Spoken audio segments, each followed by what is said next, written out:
नमस्कार दोस्तों, एक बार फिर से स्वागत है आपका मेरे यूट्यूब चैनल पर। तो दोस्तों, आज की जो ये सच्ची घटना मैं आपको सुनाने जा रहा हूँ, ये है वही छत्तीसगढ़ की।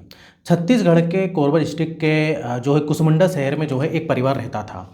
इस परिवार में जो एक बेटी थी जिसका नाम जो है सलमा सुल्ताना था। ये लड़की जो है लोकल जो है न्यूज़ चैनल में एक जर्नलिस्ट का जो है काम किया करती थी और दिखने में काफ़ी ये लड़की जो है खूबसूरत थी, सुंदर थी। इसका बोलने का तरीका भी बहुत ही अच्छा था, इसलिए छत्तीसगढ़ में बहुत जल्दी ये फेमस हो गई थी। और इधर पर दोस्तों ये काम के चलते जो है जो कोरबा डिस्ट्रिक्ट होता है, उधर के जो मेन एरिया होता है वहाँ पर जो है ये एक रूम लेती है रेंट पर, और उधर रूम में जो है रेंट पर लेकर रहा करती थी।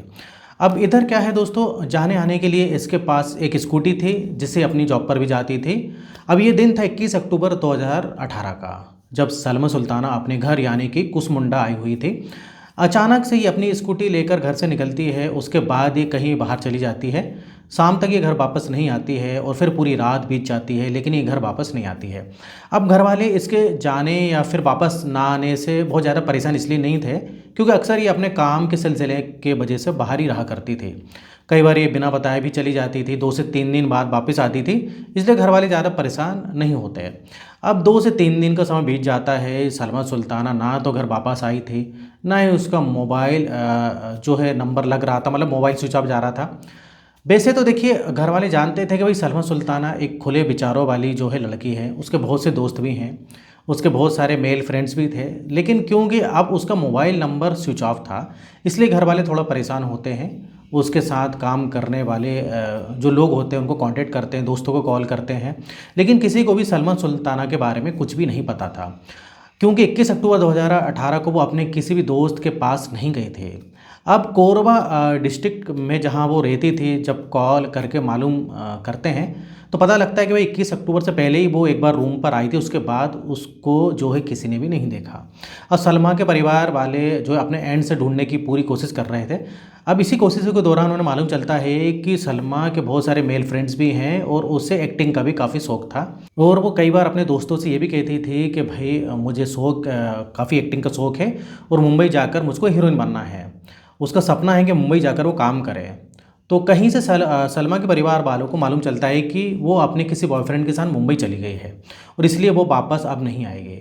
परिवार वाले भी इन बातों पर यकीन कर लेते हैं, उन्हें लग रहा था कि उनकी बेटी शायद अपने किसी मेल फ्रेंड के साथ मुंबई चली गई और कुछ दिनों के बाद वो वापस आ जाएगी, इसलिए परिवार वाले भी उसे ढूंढना बंद कर देते हैं। अब इसी समय बीतता जाता है, अक्टूबर 2018 बीत जाता है, उसके बाद नवंबर, फिर दिसंबर 2018 बीत जाता है। अब भाई समय आ जाता है जनवरी 2019 का, जब अचानक से सलमा सुल्ताना के पिता की तबीयत खराब हो जाती है और 2 से 3 दिनों के अंदर ही उनकी मृत्यु भी हो जाती है। अब जो सलमा के बाकी घर वाले होते हैं, उसके सारे दोस्तों को इस बात की खबर देते हैं कि किसी तरीके से खबर सलमा तक चली जाए और वो आखिरी बार अपने पिता को देखने के लिए आ जाए। लेकिन कमाल की बात तो ये है कि सलमा अपने पिता की अंतिम दर्शन करने के लिए भी नहीं आती है। परिवार वाले उन्हें दफना देते हैं, अंतिम संस्कार हो जाता है। परिवार वालों को भी थोड़ा डाउट होता है कि सलमा अपने पिता को देखने क्यों नहीं आए, क्योंकि अगर वो कहीं आसपास होती या मुंबई में भी होती किसी दोस्त के कांटेक्ट में, तो उसे मालूम तो चल गया होगा। और अगर वो वापस नहीं आई तो इसका मतलब दाल में कुछ काला है। अब सलमा सुल्ताना के घर वाले पुलिस थाने में जाते हैं, सलमा की मिसिंग रिपोर्ट फाइल करते हैं। पहले तो पुलिस ये पूछती है कि आप लगभग 3 महीने के बाद मिसिंग रिपोर्ट फाइल करने क्यों आए। घर वाले उन्हें सारी बात बताते हैं कि भाई सलमा एक खुले विचारों वाली लड़की है, जर्नलिस्ट है, उसका बाहर आना जाना लगा रहता है, इसलिए उसकी मिसिंग रिपोर्ट नहीं लिखवाई थी। पुलिस उनकी मिसिंग रिपोर्ट फाइल करती है, थोड़ा बहुत इन्वेस्टिगेशन भी की जाती है। पुलिस को भी यही मालूम चलता है कि सलमा बहुत ही खुले विचारों की लड़की थी, उसके जो बहुत सारे पुरुष मित्र भी थे। अब उसकी जो स्कूटी है वो पुलिस को 2 महीने पहले रेलवे स्टेशन के पास मिली। अब इधर पर दोस्तों पुलिस को भी ये लगता है कि भाई रेलवे स्टेशन से स्कूटी उठाई थी, मतलब रेलवे स्टेशन पर स्कूटी खड़ी हुई थी। तो पुलिस को भी लगता है कि भाई रेलवे स्टेशन पर स्कूटी खड़ी करके वो मुंबई जो है किसी अपने बॉयफ्रेंड के साथ चली गई है। मतलब जो थ्योरी इधर पर सलमा के घर वालों ने पुलिस को बताई थी वो सच पुलिस को भी लग रही थी। अब इधर पर दोस्तों पुलिस भी जो है इस केस में ज़्यादा छानबीन नहीं करती, मतलब ज़्यादा सीरियसली इसको नहीं लेती है। और साथ ही सलमा के परिवार की तरफ से बहुत ज़्यादा प्रेशर पुलिस के ऊपर नहीं था, इसलिए ये जो केस है वो ठंडे बस्ते में चला जाता है। अब समय बीतता रहता है, 2019 बीत जाता है, 2020 में लॉकडाउन लग जाता है, उसके बाद 2021, 2022, अब समय आ जाता है 2023 का, यानी कि सलमा को गायब हुए तकरीबन अब 5 साल करीब हो चुके थे। 2023 में छत्तीसगढ़ के एक नए एसपी अपॉइंट होते हैं जो कुछ पुराने केसेस की फाइल जो है चेक करते हैं, और उनको जो है इधर पर सलमा सुल्ताना का केस दिखता है। वो इस केस की डिटेल्स को देखते हैं, उसको जो स्टडी करते हैं, उसके बाद इस केस को वो रीओपन करते हैं। अब इधर वो सबसे पहले ये देखते हैं कि 21 अक्टूबर 2018 को जब सलमा गायब हुई थी, उसके बाद से ना तो अपने किसी दोस्त से संपर्क में आई और ना ही उसने अपने किसी दोस्त को कॉल किया, जबकि वो बहुत ज़्यादा फ्रेंडली नेचर की लड़की थी, उसके बहुत सारे दोस्त भी थे। उसके अलावा छत्तीसगढ़ के एसपी को ये भी मालूम चलता है कि 21 अक्टूबर 2018 के बाद से सलमा ने फेसबुक पर कोई भी पोस्ट नहीं की, जबकि उससे पहले वो लगातार फेसबुक पर पोस्ट किया करती थी, अपने फ़ोटोज़ वगैरह अपलोड किया करती थी। अब यहाँ से एसपी को ये मालूम चल जाता है कि सलमा वो केवल मिसिंग नहीं है, बल्कि उसके साथ कोई हादसा हुआ है, और इसी के चलते एक स्पेशल जो इन्वेस्टिगेशन टीम है उसका गठन करती है और इस केस की जो कार्रवाई है वो शुरू कर देती है। अब पहले जो सलमा है उसके परिवार वालों से, उसके दोस्तों से बात की जाती है, तो वहाँ पर भी पुलिस को यही पता लगता है, मतलब पुरानी बातें पता लगता है कि भाई वो मुंबई जाना चाहती थी, वहाँ उसको शौक था, एक्टिंग करने का शौक था, तो वो शायद वहीं चली गई होगी। तो ये सब पुलिस को पता लगता है। लेकिन इधर पुलिस को दाल में काला लगता है। पुलिस सबसे पहले सलमा की जो बैंक डिटेल्स है वो चेक करने की कोशिश करती है कि अगर वो मुंबई में रह रही है तो उसका कोई ना कोई फाइनेंशियल सपोर्ट कहीं से मिल रहा होगा, उसके बैंक में कोई ना कोई ट्रांजेक्शन जरूर हो रहा होगा। अब यहाँ पर पुलिस के हाथ एक सुराग लगता है। दरअसल सलमा सुल्ताना का जो अकाउंट होता है वो यूनियन बैंक का एक अकाउंट होता है, और उस अकाउंट से जो है 2018 में ही 5 लाख का एक लोन सेंक्शन कराया गया था। और उससे भी ज़्यादा हैरान करने वाली बात यह है कि उस लोन की किस्त अभी भी रेगुलर पे हो रही थी, यानी कि जिस महीने 2023 में पुलिस इस केस की इन्वेस्टिगेशन कर रही थी, उस महीने में भी उस लोन की जो किस्त है वो पे की गई थी। अब यहाँ पर पुलिस को थोड़ा कन्फ्यूज़न होता है कि जिस लड़की को मृत मानकर वो चल रही है या किसी हादसे का शिकार मानकर चल रही है, वो तो लोन लेकर उसकी किस्तें चुका रही है। पुलिस बिना देरी करे बैंक जाती है और बैंक में ये पता करती है कि इस लोन की किस्तें कौन पे कर रहा है, और यहाँ पर जो केस है वो एक अलग ही मोड़ पर चला जाता है। अब बैंक से जानकारी निकलवाने पर पुलिस को ये मालूम चलता है कि इस लोन की किस्तें कोरबा डिस्ट्रिक्ट में ही एक जिम का ओनर पे कर रहा है, और इस जिम का नाम था गंगा श्री जिम, और इसके ओनर का नाम था मधुर साहू था। और वहीं जो है ये व्यक्ति जो है वो किस्त को जमा कर रहा था। अब पुलिस जो है बिना देरी करे उसके जिम में जाती है, लेकिन वो जिम में नहीं मिलता। अब उधर पर जो लोग मिलते हैं तो पुलिस बोलती है कि भाई जैसे ही मधुर साहू जिम में आता है तो उसको पुलिस थाने भिजवा देना। अब देखिए, इधर पुलिस इंतजार कर रही थी मधुर साहू का, 2 दिन हो जाते हैं, लेकिन वो पुलिस स्टेशन में नहीं जाता है। पुलिस वापस उसके जिम में जाती है तो वहाँ से वो फरार हो चुका था, उसका मोबाइल भी बंद था। उसके घर जाते हैं तो वो अपने घर से भी फरार हो चुका था, यानी कि यहाँ पर मधुर साहू के फरार होने से पुलिस को सबसे पहले सस्पेक्ट मिल चुका था।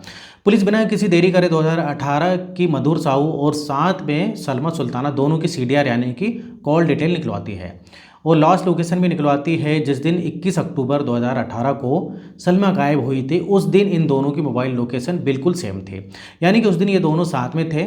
उसके अलावा दोनों की कॉल डेटा जब रिकॉर्ड निकलवाया जाता है तो 2018 में, तो उससे पहले ये दोनों घंटों तक फ़ोन पर बात ही किया करते थे, ये भी पता लगता है।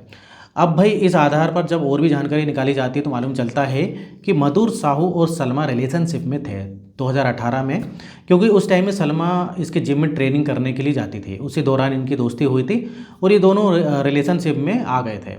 उसके बाद जो है मधुर साहू को ढूंढने की कोशिश की जाती है, वो फरार हो चुका था, यानी कहीं ना कहीं इस केस में मधुर साहू का डायरेक्ट इनडायरेक्ट इन्वॉल्वमेंट था। पुलिस पूरी जी जान लगाकर मधुर साहू को ढूंढ रही थी, लेकिन उसको ढूंढने में काफ़ी समय लग गया। लेकिन फाइनली 14 अगस्त 2023 को जो है मधुर साहू को जो है उसके एक दोस्त कौशल के साथ जो है गिरफ्तार कर लिया जाता है और इनको थाने में लाया जाता है। पहले तो मधुर साहू पुलिस के सवालों के गोलमाल जवाब दे रहा था, लेकिन जब उसके साथ सख्ती से पूछताछ होती है, उसके साथ मिले उसके दोस्त कौशल से जब अलग बिठाकर पूछताछ होती है, तो ये केस पानी की तरह साफ हो जाता है। मधुर साहू और कौशल दोनों ही एक्सेप्ट कर लेते हैं कि 2018 में सलमा सुल्ताना की हत्या किसी और ने नहीं बल्कि इन दोनों ने मिलकर ही की थी। जब इनसे कारण पूछा गया तो मधुर साहू पुलिस को बताता है कि वह एक जिम का ओनर है, उसके जिम में बहुत सी लड़कियां आती हैं, वो देखने में भी काफ़ी हैंडसम था, उसकी बॉडी भी अच्छी थी। उसके आधार पर जो है बहुत सारी लड़कियां जो है उससे इम्प्रेस हो जाती थी। और ऐसे ही 2018 में सलमा भी उसके जिम में आई थी। उसी दौरान ये सलमा को भी इम्प्रेस कर लेता है। ये दोनों रिलेशनशिप में आ जाते हैं, बहुत जल्दी दोस्ती प्यार में बदल जाती है। वो कोरबा डिस्ट्रिक्ट में जिस रूम में सलमा रहा करती थी, वहीं पर जो मधुर साहू है वो भी इसके साथ लिव इन में रहने लगता है। ये दोनों आपस में शारीरिक संबंध बनाते हैं कई बार, लेकिन यहाँ पर जो सलमा है वो मधुर से सच्चा प्यार कर बैठी थी, वो उससे शादी करना चाहती थी। लेकिन मधुर का कोई भी ऐसा इरादा नहीं था, क्योंकि जो मधुर है उसके जिम में और भी बहुत सारी लड़कियाँ आती थी और ऐसे ही उसके लगभग 100 से ज़्यादा लड़कियों के साथ संबंध थे। पहले वो जिम में आने वाली लड़कियों को इम्प्रेस करता था, फिर उनके साथ शारीरिक संबंध बनाता था, उसके बाद उन्हें छोड़ देता था। लेकिन यहाँ पर सलमा के केस में थोड़ा उल्टा हो जाता है। सलमा को जब ये सारी बातें मालूम चलती है तो मधुर से कहती है कि या तो मेरे साथ शादी करो, नहीं तो मैं तुम्हारी पुलिस रिपोर्ट करवा दूंगी, क्योंकि मैं एक जर्नलिस्ट हूँ, एक न्यूज़ एंकर भी हूँ, तो मैं तुम्हें पकड़वाने में मुझे ज़्यादा समय नहीं लगेगा। सलमा की इन बातों से जो मधुर है वो डर जाता है, क्योंकि आज तक उसने जितनी भी लड़कियों को अपना शिकार बनाया था वो भोली वाली थे ले और उनकी कोई भी और उन्होंने जो कोई भी रिपोर्ट आज तक फाइल नहीं की थी मधुर के खिलाफ। बट सलमा से जो है काफ़ी खतरा रहता है मधुर को। तो अब दोस्तों इधर क्या होता है कि ये अपने दोस्त कौशल के साथ मिलकर सलमा को रास्ते से हटाने का प्लान बनाता है और इसी के चलते 21 अक्टूबर 2018 को सलमा को सबसे पहले मिलने के लिए बुलाता है। उसी दौरान वो अपने दोस्त कौशल के साथ मिलकर गला दबाकर उसकी हत्या कर देता है और फिर उसे एक सुनसान जगह पर जाकर दफना देता है। अब इधर पर दोस्तों होता क्या है, वो दफना देता है, लेकिन जो है कोई जो है सलमा को ढूंढने की कोशिश नहीं करता। मतलब उसके परिवार वाले भी मिसिंग रिपोर्ट तो लिखवाते हैं उसके परिवार वाले, लेकिन ज़्यादा प्रेशर नहीं बनाते। तो ये केस वैसे भी ठंडे बस्ते में चला गया था, तो मधुर सोचता है कि भाई अब तो कोई दिक्कत नहीं, अब वो कभी भी नहीं पकड़ाएगा।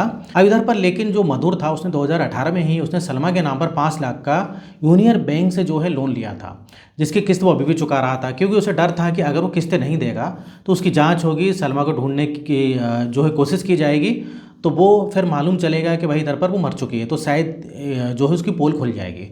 तो वो सारी किस्तें जो है वो जमा कर रहा था, लेकिन इन्हीं किस्तों की वजह से वो पकड़ा गया। अब यहाँ पर पुलिस जो है इनसे पूछताछ करती है डेड बॉडी कहाँ दफनाई, तो पुलिस जो को लेकर जो है ये लोग एक जगह पर लेकर जाते हैं जहाँ पर डेड बॉडी को दफनाया गया था। वहाँ पर हाईवे बन चुका था, बड़ी मुश्किल से इनकी निशानदेही पर पुलिस उस हाईवे को खोदती है। लगभग 30 मीटर तक हाईवे खोदने के बाद बहुत सी टेक्नोलॉजी यूज़ करके हाईवे को खोदती है। बाद में फाइनली उन्हें कुछ हड्डियों के टुकड़े मिल जाते हैं, उन्हें चप्पल मिलती है, कुछ जो है रस्सी मिलती है, यानी कि वहाँ पर एक डेड बॉडी उनको मिल जाती है। अब उसकी जो है जांच कराई जाती है तो मालूम चलता है कि डेड बॉडी किसी और की नहीं बल्कि सलमा सुल्ताना की ही है। अब यहाँ से कंफर्म हो चुका था कि डेड बॉडी भी मिल चुकी थी और जो मर्डर का मोटिव है वो भी मालूम चल गया था। लेकिन यहाँ पर पुलिस एक और व्यक्ति यानी जिसका नाम अतुल शर्मा था उसे भी गिरफ्तार करती है। जब इन्होंने सलमा की हत्या की थी तो इन्होंने जो है अतुल को ही बुलाया था, उसी की गाड़ी में सलमा डेड बॉडी को लेकर ही गए थे। पुलिस ने मुख्यतः 3 लोगों को सस्पेक्ट बनाया, जिसमें मधुर साहू, उसका दोस्त कौशल और उसका दोस्त एक और अतुल शर्मा भी शामिल था। इन तीनों पर कार्रवाई होती है और सारे सबूतों के आधार पर इनको कोर्ट में पेश किया जाता है। इन तीनों को जेल भी हो जाती है और अभी भी जेल में है। लेकिन भाई इस केस को जानने के बाद एक चीज़ क्लियर होती है कि जिस इंसान पर सबसे ज़्यादा भरोसा करते हैं वो भी आपको धोखा दे सकता है। तो दोस्तों ये थी आज की सच्ची घटना। अब ये सच्ची घटना आपको इधर पर कैसी लगी आप कमेंट द्वारा मुझको बताना। तो इधर वीडियो खत्म करते हैं और इस टाइप से सच्ची घटना पर मैं बहुत सारी वीडियो बनाते रहता हूँ। अगर आपने अभी तक चैनल को सब्सक्राइब नहीं किया तो चैनल को सब्सक्राइब कर लो, वीडियो को लाइक करते हैं। तो फिर मिलेंगे नेक्स्ट वीडियो में और यहाँ तक बने रहने के लिए, वीडियो देखने के लिए आपका बहुत बहुत धन्यवाद।